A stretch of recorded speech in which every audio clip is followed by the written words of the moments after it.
Researchers continue to piece together the fragments of ancient civilizations. We know how our ancestors farmed the land and built glorious cities 10,000 years ago.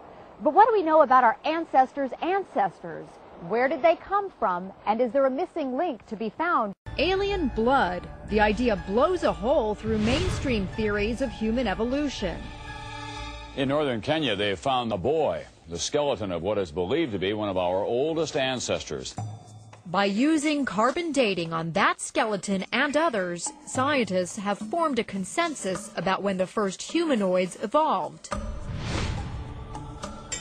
But something extraordinary happened 30,000 years ago. Humans began a rapid advance, from cave painters to sophisticated pyramid builders. And it was bestowed upon the citizens of Atlantis, transforming the island into the intellectual beacon of the pre-ancient world. It's bigger than Rome, it's bigger than Egypt, it's bigger than Greece. You know, Atlantis is bigger even than our own cyber age, actually. Because the further we get away from it in time, there it looms on the road ahead of us again. Sarian is convinced there were some 500 alien visitations during the time of Atlantis. And because of the spectacular nature of these encounters, there is evidence if you know where to look. In the coffin texts of the Egyptians, we hear about crafts that come and pick up princesses and fly them to foreign shores in an instant. We have the Laura caves in India, where you can actually go and look at them. These wall reliefs where it literally shows you crafts with little people inside them, the gods, above the tree line, and all the heads of the people are looking up. Authors like Zechariah Sitchin have gone to the far ends of the earth looking for clues, painstakingly piecing together enough fragmentary evidence to build a new theory of human evolution.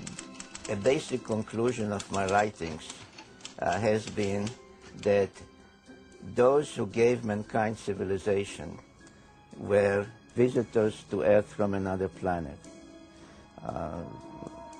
If I say extraterrestrials, it's a dirty word, but that's what they were. This is called a... Sitchin is one of the few people on Earth able to read 6,000-year-old Sumerian texts.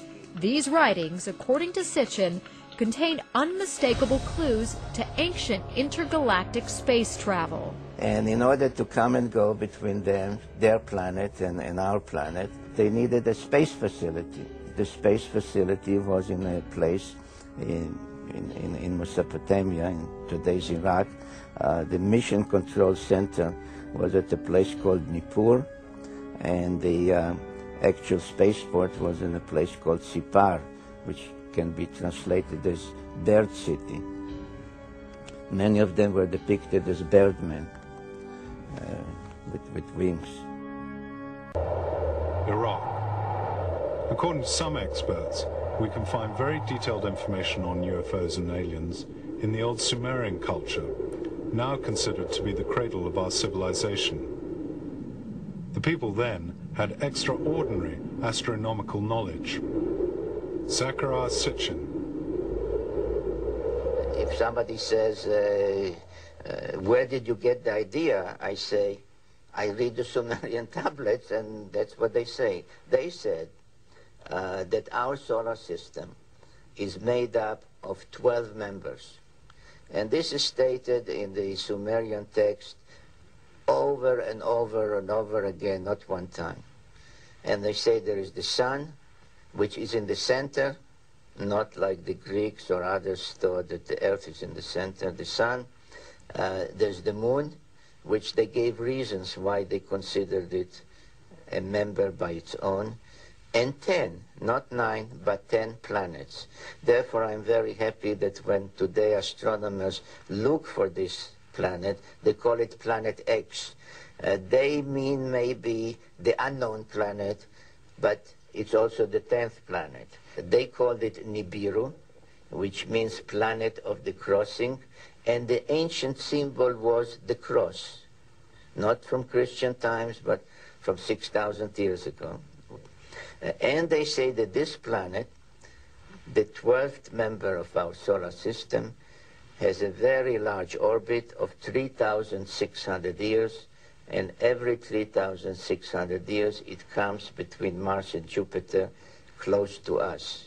And it is then, they said, that people that look like us, not with little horns or green, people that look like us, started to come between their planet and Earth about 450,000 years ago. Why do they look like us?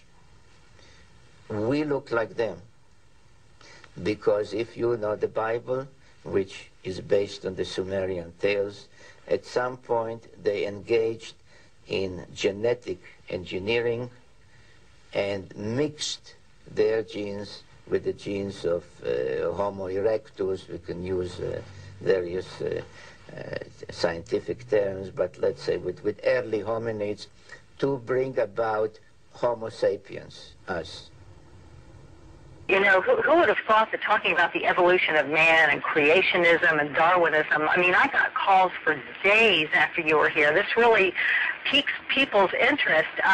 Well, let's start with that, because most people either fall into the category of thinking that, you know, creationism, God created the earth and man, or Darwinism, we all sort of evolved from lower life forms. And your research shows, in your opinion, that neither one of those are true. Right. I've done some extensive research as far as humanity goes. At around 4 million years ago, something appears called the Australopithecines. We are told that we humans evolved from these creatures called Australopithecines that later evolved into something called early Homos, Homo habilis, Homo erectus, and that means man in scientific terms. Neither of those look anything like us. We've all seen the skulls and the body parts in National Geographic. They don't look anything like us. They have no foreheads. They have big brow ridges. They have large, round, nocturnal night vision eyes. They have big, wide noses. Mouths stick off their face, no chin, long arms that dangle down to their knees. In no way do they look human. So anthropologists don't argue the point. They say, you're right, there's nothing that looks human in the so-called pre-human fossil record. This is where the missing link comes in, that there's something between pre-human man and... They say we're going to find someday something that is going to indicate a transition from these creatures that existed to man, which looks nothing like them. Humans have no place in the natural flow of life on Earth. So then you have to ask the question, where did we come from? And in part 4 of the book, I deal with that, and I believe that the Sumerians, the ancient Sumerians, and what they had to say about it are correct. And what they say is that there's another planet in our solar system that was captured by our solar system as the solar system was forming. It is not in a counterclockwise circular orbit like the other natural planets. Because it's captured like a comet, it has a clockwise elliptical orbit of 3,600 years. On that planet, the Sumerians say, lives a superior race of beings known as the Anunnaki. They call the planet Nibiru. They call the people the Anunnaki. They're called the Anunnaki. The Sumerians, the first great culture that we have on the Earth 6,000 years ago, right out of the Stone Age, possessing over 100 of the first that we attribute to a high society. They're the very best of the ancient cultures, preceding and better than the Egyptian, Greeks, and the Romans. In their writing, the first writing, of course, they said that there's another planet in the solar system that they called Nibiru that was captured and moves like a comet in a 3,600-year orbit. Our own astronomers know it's out there. They call it Planet X. It has gravitational effects on the outer planets. They can't find it because it's so far out. Exactly what the Sumerians say. The superhuman race lives? They say that on that planet the Sumerians do live another culture called the Anunnaki, and that in our past, in the past of Earth, at around 400,000 years ago, they came here to work, to do a job, which I go over in the book, and while here they decided to create a slave, to genetically engineer a slave, using the creature of Earth as a genetic base to make the new slave and servant better adapted to the planet than they were. That's us? That's us. Basically, the Anunnaki said in their writings that the Sumerians left behind, we shall make the Adamu. They called their slave servant Adamu plural, which comes down to us in the Bible as the Adam. We shall make the Adamu in our own image, after our own likeness, word for word in the Bible, and they did that. So no, wait a minute. we look like...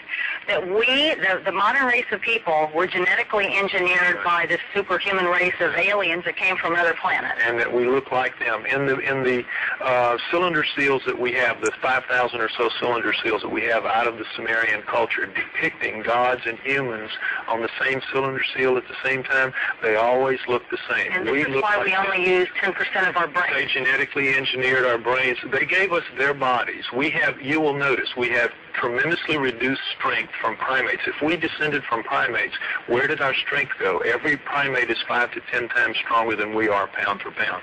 How did we lose 2 chromosomes? All primates have 48 chromosomes. We have 46. That is an awful lot of DNA. Where did it? If you read the Sumerian texts, the Anunnaki flourished from around 400,000 years ago. And by the way, they called where they lived in the Tigris-Euphrates Valley, the Eden.